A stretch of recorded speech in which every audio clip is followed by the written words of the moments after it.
ខ្ញុំមានពាក្យឈឺចាប់មួយគ្នាដែលត្រូវនិយាយខ្ញុំសុំនិយាយទៅតាំងខ្លួនជាអ្នកល្អកុំឲ្យប្រើល្បិចឲ្យសុះ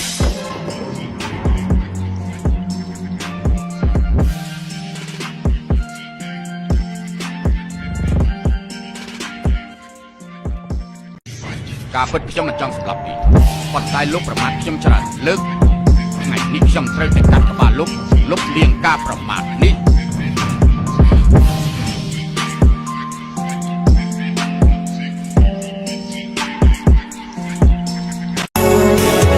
មេឃដូចជាដំបូងធរណីដូចជាក្រឡាអុកអ្នកពូកែអាចរស់នៅសុខស្រួលរីឯអ្នកសាមញ្ញមមាញឹកហត់ស្ទើរស្លាប់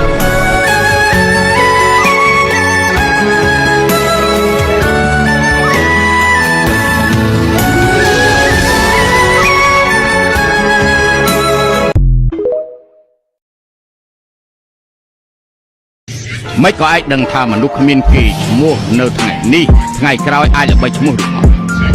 បើមានថ្ងៃណាមួយពួកគេអាចល្បីឈ្មោះគ្រប់ទិសទីមែនតើឯងមានការស្ដាយក្រោយដោយសារតែឯងធ្វើអ្វីក្នុងថ្ងៃនេះ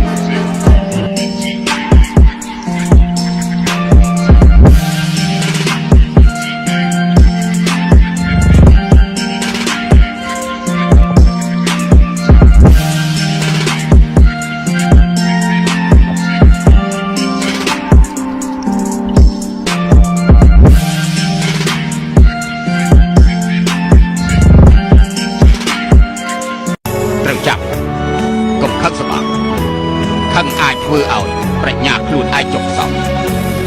ហើយកុំសោកសត្រូវខ្លួនឯងពីព្រោះគំនុំអាចធ្វើឲ្យខ្លួនឯងបាត់បង់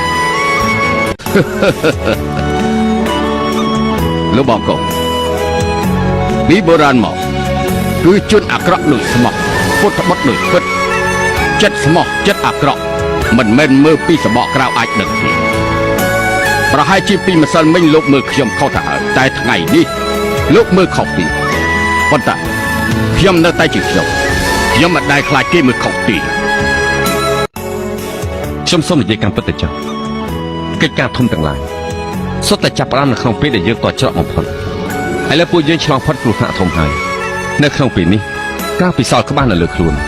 គឺគ្មានអ្វីដែលអាចធ្វើឲ្យយើងបាត់បង់ទៀតទេ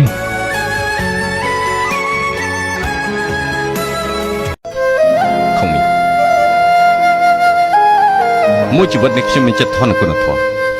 នេះគឺជាភាពខុសគ្នាយ៉ាងខ្លាំងរវាងខ្ញុំនិងឆាវឆាវអំពើដែលគ្មានគុណធម៌ទោះស្លាប់ក៏មិនធ្វើលំបាកដល់លោកហើយរឿងនេះរឹតតែគ្មានបញ្ហាខ្ញុំលំបាកឡើងធ្លាប់អស់ទៅហើយខ្ញុំរៀនចេះទទួលភាពរីករាយក្នុងពេលលំបាកប្រកាន់សច្ចធម៌ក្នុងលោកកំណាត់ចំតែងពីអ្វីក៏តែងទៅប៉ុន្តែអ្នកខ្លះរៀនសូត្រជ្រៅជ្រះហាមមាត់ឡើងសច្ចធម៌ប៉ុន្តែការពិតគេទុកការរៀនសូត្រនេះជាកម្មចំណាដើម្បីស្វែងរកឋានៈបុណ្យស័ក្តិនៅពេលដែលមានឋានៈបុណ្យស័ក្តិហើយគេចាប់ផ្ដើមស្វែងរកទ្រព្យសម្បត្តិ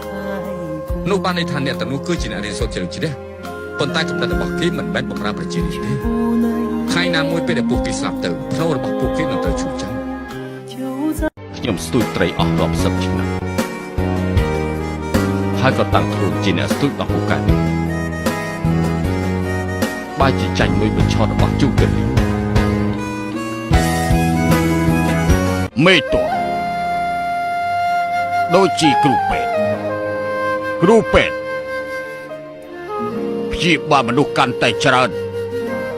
វិជាពេទ្យកាន់តែខ្លាំង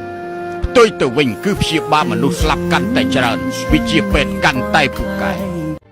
មនុស្សម្នាក់បើចង់សម្រេចកិច្ចការគឺត្រូវតែហ៊ានលេបហ៊ានខ្ជិលធ្វើសង្គ្រាមក៏អញ្ចឹងបើយើងអាចឈ្នះក៏ត្រូវហ៊ានចាញ់ដែរយើងសុខចិត្តក្បត់មនុស្សនៅក្នុងលោកតែមិនឲ្យមនុស្សក្នុងលោកក្បត់ទេតែខ្ញុំក៏មានពាក្យមួយម៉ាត់សុខចិត្តឲ្យមនុស្សក្នុងលោកក្បត់ខ្ញុំតែខ្ញុំមិនក្បត់មនុស្សក្នុងលោកទេមេតប